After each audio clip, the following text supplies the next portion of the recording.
সেদিন নাফরমান তুমি বুঝবা আযাব কাকে বলে। ইয়াওয়াদ্দুল মুজরিমু লাউ ইয়াফতাদি মিন আযাবি ইয়াউমিইদিন বিবানিহি ওয়া সাহিবাতিহি ওয়া আখি ওয়া ফাসিলাতিহি আল্লাতী তু'বি ওয়া মান ফিল আরদি জামিআ সুম্মা ইউনজি। আল্লাহ বলে সেদিন হাসরের ময়দানে নাফরমান পাপী আল্লাহকে বলবে, আল্লাহ আমার সবগুলো ছেলে মেয়েকে জাহান্নামে দিয়ে দেন, আমারে বাঁচায় দেন। আমার স্ত্রীকে জাহান্নামে দিয়ে দেন, আমারে বাঁচায় দেন। আমার ভাই বোনদেরকে জাহান্নামে দিয়ে দেন, আমারে বাঁচায় দেন।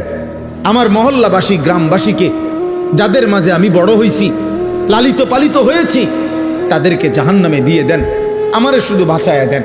ওমান ফিল আরদি জামিআ, আল্লাহ প্রথম দিন থেকে শেষ পর্যন্ত এই পৃথিবীর যত মানুষ আজকে হাসরের ময়দানে আছে সবাইকে জাহান্নামে দিয়ে দেন, আমি একা আমারে বাঁচায় দেন।